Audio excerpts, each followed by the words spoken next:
So as I just took time to become quiet and ask the Lord, so what is that? What's on your heart?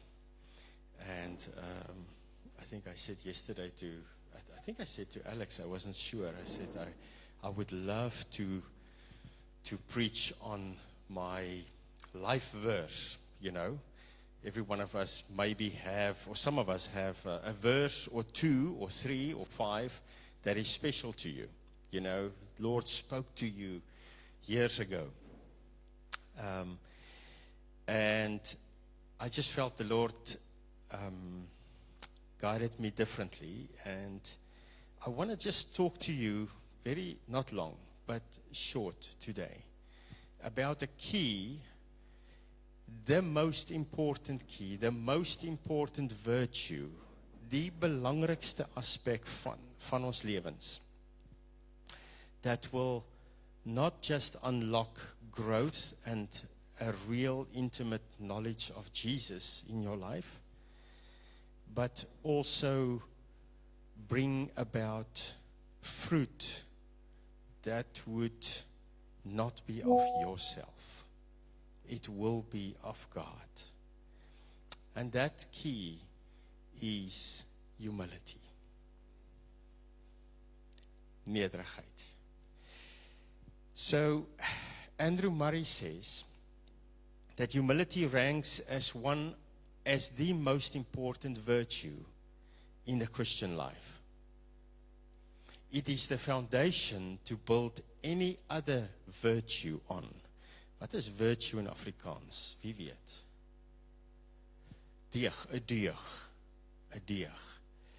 And I do believe that that's quite true. If you would want to read a book that I think that will touch you deeply in your heart, not necessarily just in your head, do yourself a favor and buy yourself the book of Andrew Murray. It is called Humility. Just one word, humility. It's a beautiful book, and it breaks open what it is and what it is not. Humility is not a popular topic. Would you agree? When last have you heard any politician or minister of cabinet or parliament publicly stand up and say these words, I am sorry? Have you heard that before? I am sorry. I was wrong. I am sorry. We live in a world that does not want to acknowledge mistakes, does not want to bow low and say, I'm sorry. And the greatest part of that is actually we all have that in us.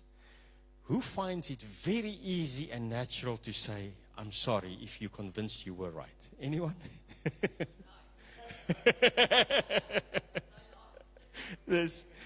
So if you're married or you plan to get married,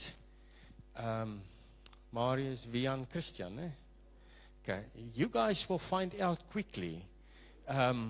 There's some stuff in my heart. I thought there was never there. You know, when you get married, marriage sorts you out a little bit, and then they say, then you must get kids, and then there's the next level of sanctification. So we all laugh about that, but there's a lot of truth in that. So Colossians 3 verse 12 says the following. It says, put on then as God's chosen ones, holy and beloved, put on compassionate hearts, kindness, humility, meekness, and patience. It's something that you actually choose for yourself. It's like putting on this coat of Delian. I love this coat. This is like a winter's coat. Can you stand up, Delian? Can I use you as an example? So she chose this morning to put on this specific coat.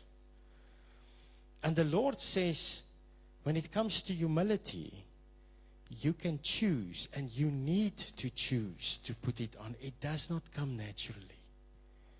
Our old self says, no, I want to rule. Put on this coat. May you remember this picture of the lion with this coat, and this coat's name is humility. Thank you.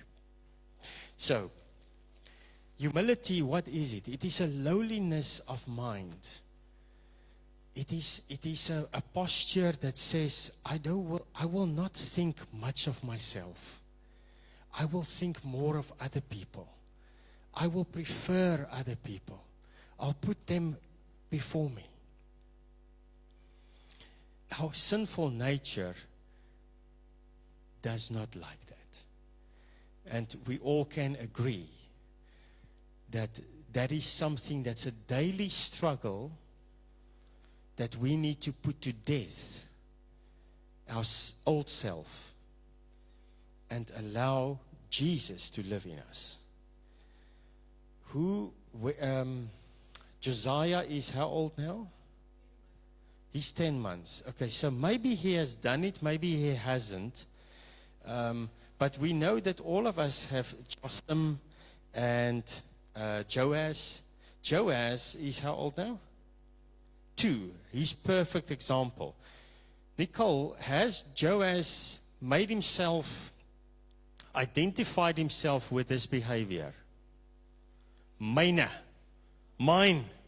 He's perfect. He hasn't done that yet, hey? Craig, did you guys teach him to do that? Like at night when everyone goes to sleep, you tell him, you must say this thing, mine. Now, you sure? Okay, because he's doing it well, eh? Or I'm joking. Even small children, that's that thing that says mine. We all know that, so we're not going to labor this. But I want you to see and to understand, humility does not come naturally. Humility to say, I'll prefer someone else. You can have. I'll go without. So, C.S. Lewis says the following. He says, true humility is not thinking less of yourself, like ek is die arme vloerlap. No, he says, it's not thinking less of yourself, it is thinking of yourself less. There's a difference. Thinking less of myself means, arme ek, I'm just like, I'm so, I'm mean nothing. No. Tim Keller expands on this. He says, true gospel humility means I stop connecting every experience, every conversation with myself. In fact, I stop thinking about myself. It is the freedom of self-forgetfulness.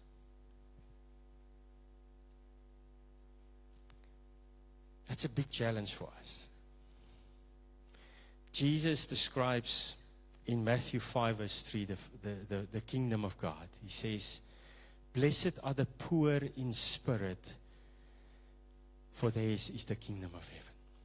Have you ever thought what it means to be poor in spirit? Jesus is saying, if you are poor in spirit, Niels, Marisa, then the kingdom is yours. What he's saying is, he is saying being poor in spirit means that only those who admit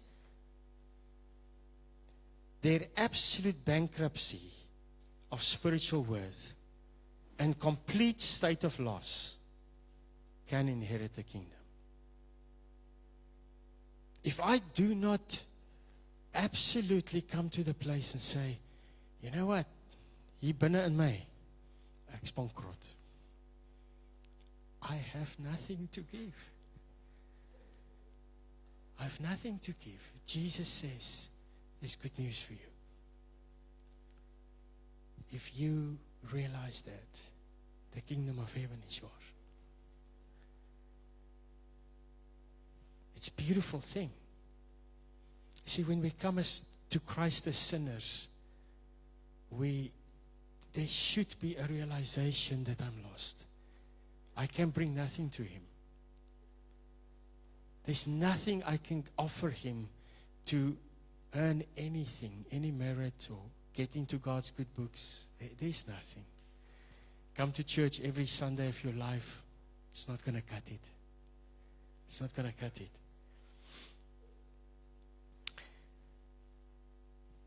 James 4 verse 6 says, but He gives more grace. This is God. Therefore, it says, God opposes the proud, but gives grace to the humble. Have you thought of this scripture before? All of us have heard the scripture. Nee? Ons het almal al hierdie vers gehoor. Nee? Okay? God weerstaan die hoogmoediges, maar hy gee genade aan die nederiges. You know what stands out for me here? There's a contrast here. There's two extremes. God Almighty, the creator of the heaven and the earth, can resist us. He can be against me if I'm proud. And I'm going to show you something that I have really not seen in depth before. But if I want God to oppose me, I need to continue in my pride. That's what it says. As a Christian, I'm talking to us as believers here. Most of us here are born-again believers. I want to say to you, sometimes it's a life and death thing. If you want to live a life where you want to experience the grace of God, daai genade, daai ding van His mercy, ek verdien dit nie, maar jog het ek dit nodig. Humble yourself. But if I decide I will do certain things, but other things I'm not going to do, I will not bow to God. I will not bow to Christ, the creator of the heavens and the earth. For certain areas in my life, maybe. God will oppose you. And here is the big reason, which I want to show you. This is magnificent. This is beautiful. If you can remember one thing today, I want you to remember this. Philippians 2 verse 1 to 11 says the following. And this is the famous chapter. So if there is any encouragement in Christ, any comfort from love, any participation in the Spirit, any affection and sympathy, complete my joy by being of the same mind, having the same love, being in accord and of one mind. Now verse 3. Do nothing from selfish ambition and conceit. Nou dink jy in hierdie prentjie van trots, alright? Arrogantie, trots, alright? So he's contrasting the two. But in humility, count others more significant than yourself. It's one of the characteristics of humility. He says, I will count my wife more important than me. Or my husband. Let each of you look not out only to his own interest, but also to the interest of others. Having this, here comes the crux. Having this mind among yourselves, which is yours in Christ Jesus, who, though he was in the form of God, did not count equality with God a thing to be grasped, but emptied himself by taking the form of a servant, being born in the likeness of men, and being found in human form, he humbled himself by becoming obedient to the point of death, even death on a cross. Therefore, God has highly exalted him and bestowed on him the name that is above every name, so that at the name of Jesus every knee should bow in heaven and on earth and under the earth, and every tongue confess that Jesus Christ is Lord, to the glory of God the Father. I want you just to focus on this one thing now. Jesus is the creator of the universe. The Bible talks about it in Colossians and Ephesians. That the universe, the world, was created through Him and for Him. Okay. So He's King. If we say there's King, then He's King. This Creator, this Almighty God, that is pure and holy, that we just sang about now, He is also humble. One of His characteristics is humility. Have you ever meditated on that? God Almighty, where in Isaiah 6, Isaiah sees this vision of God. In the temple, His robe fills the glory, the two angels sings, and He can do nothing but just fall down. Oh Lord, help me. I'm a man of unclean lips. The holiness and presence of He sees something of that, and all He can do is fall down. That God that is so magnificent that no man can stand in His presence because of His majesty, His holiness, His power. That God is also humble. The second scripture that I've just, Matthew 11. Here is Jesus. Here He says, "Come to me, all who labor and are heavy laden, and I will give you rest. Take my yoke upon you and learn from me, for I am gentle and lowly in heart." The other translation says, "I'm gentle and humble." Jesus, the Savior, the one that has all authority, we just read about it now, the name above all names, the one that you just mention His name, and every power, principality, and demonic force will flee. That God, that Creator, He says, "I am gentle and humble." I am humble in heart.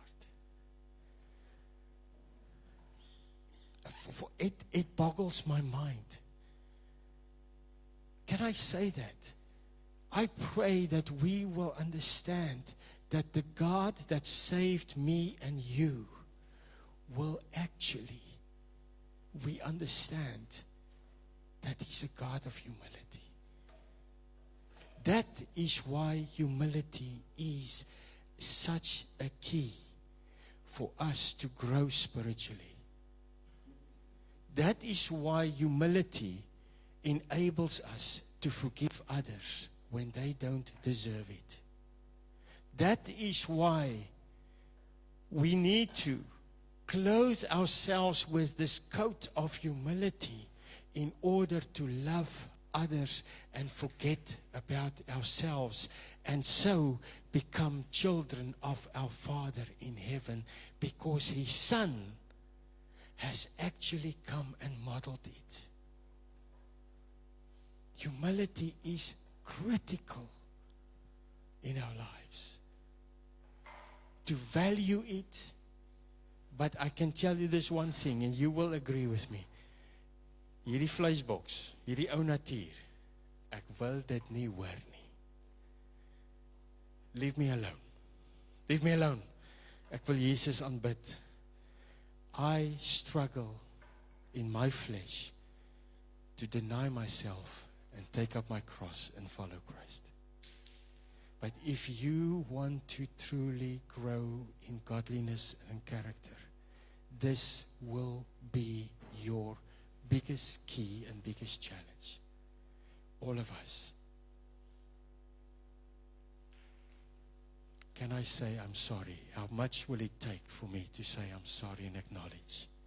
How much does it take to be the least, not to be in control,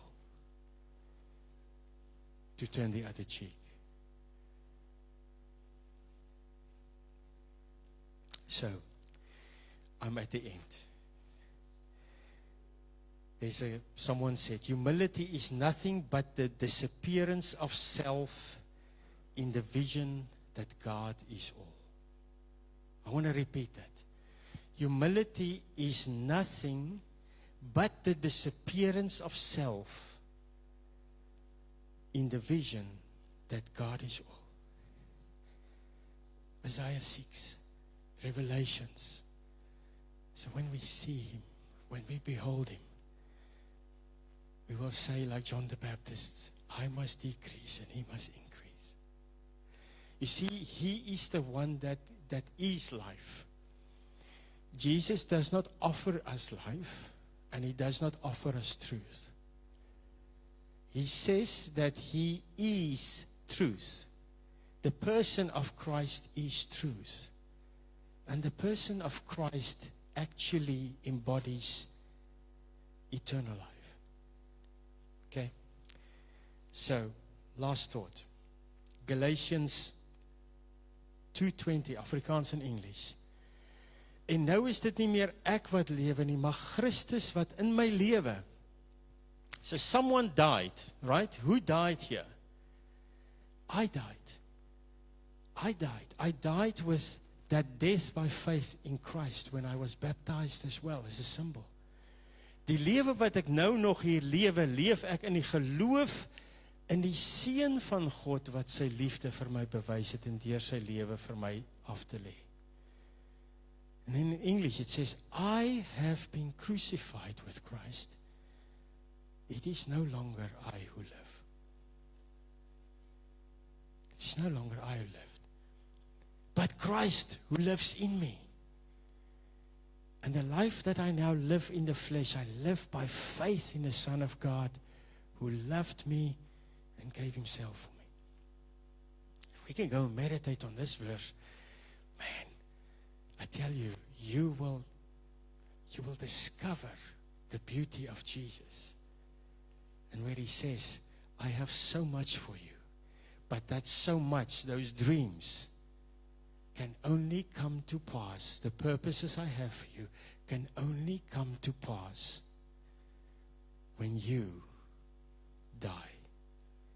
And I can use you as a vessel for honor. It is beautiful. So, a lot of us as Christians, we start off well. We really do. Once we get saved, we have this amazing awareness that God forgave me. He loves me. And I'm His. I'm reconciled to Him. And then as we continue in our walk with the Lord, we sometimes reach a plateau. We reach a ceiling. And I want to ask you where you at in your life regarding humility. Are you growing in that? Are you growing in humility? It is difficult for us to continue following Jesus and die to ourselves daily. I tell you, there's a part of me in my life, in my heart, when I hear someone say this, I just want to say, no. If I'm truly, truly honest, no one of us like to die to ourselves. It's painful. It's painful to die to yourself. That's why the Lord says, behold me. We just sang it now. The beauty of Jesus. What will motivate you and help you to endure to die to yourself? It's the beauty of Jesus. And that is the only reason why we can say we love Him. Because He first loved us. We sing it, we say it, but I want to encourage you. There's a depth there that when I truly understand that I can love Him only because He loved me first, then my worship is not becoming an idol. My love that I express to Him, my works that I perform, will be from a place of, this is for you, because you loved me. And my heart's desire and my prayer for all of us, and as we leave, and there's a new season for this congregation and in Kleinseer, God has confirmed this. My prayer for all of us included, and for everyone here, would be that God will give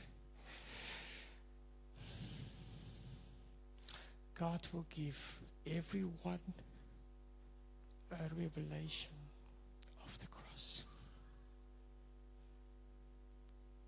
That you will truly get a revelation of the cross in our hearts.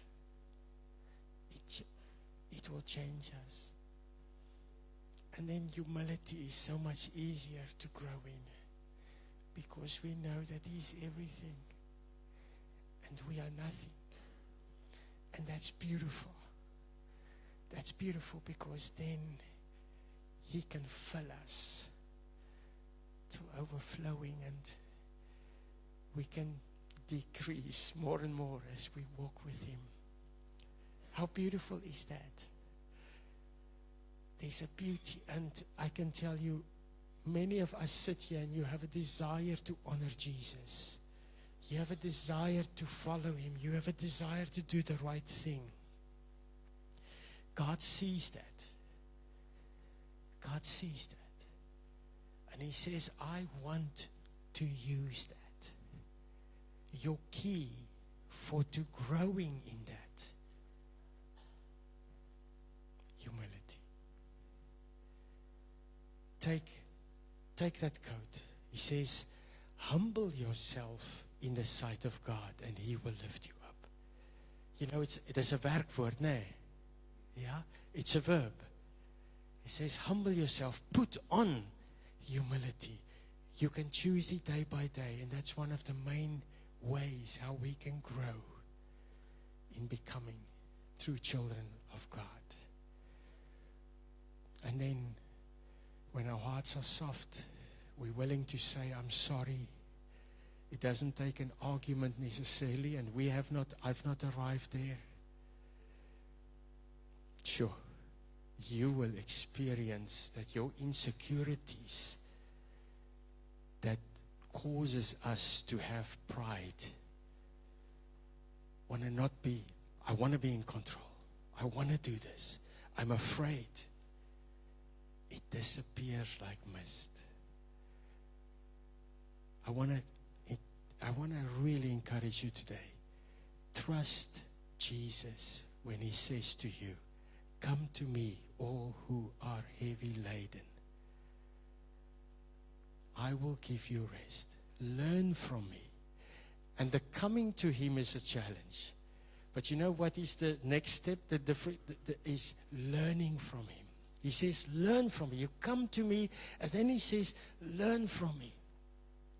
For I am gentle and humble in heart. How beautiful it is to learn from a master that is humble. He understands. It is the most beautiful thing. The creator of the universe that tells me and you, come, learn from me. I invite you. I'm humble. I'm humble. You can just come alongside. Come, I'm humble. I'm almighty, but I'm humble. And those learning is something that we need to just make more in our lives. He will change us where we thought we have lost hope. Because we struggle for years for this characteristic of mine. My temperament is like this, and this is just who I am, and ek is so gemaak en so gelaat staan. No. The price He paid was way, way too beautiful, too precious, too expensive to just leave you. But He will do the work. He will do the work, and He's only asking, come to me. Come to me. Humble yourself. May the Lord give us grace as we do that. And may we grow in ways we've never, ever experienced. And He will awaken things in our lives, in our hearts. And you'll discover gifts, how you can and purpose in your life. Because it is seated in a place of humility.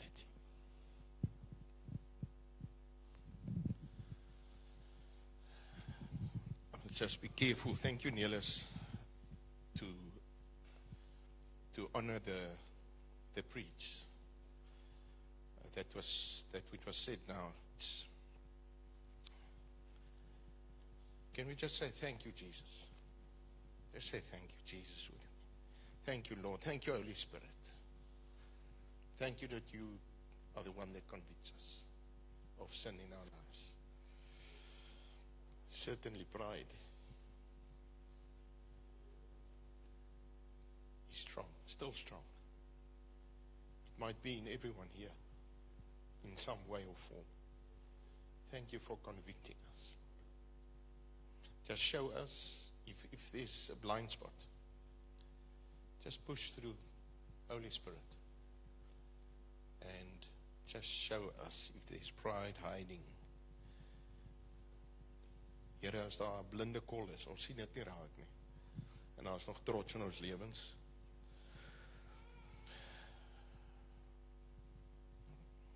Dit is vreesaanjaend om te dink dat U ons kan weerstaan. Ek wil nie, U moet my weerstaan nie. Dankie vir die werk wat U nou in my hart doen en wat U in ons hart doen. Please, Lord. In Jesus' name. Amen.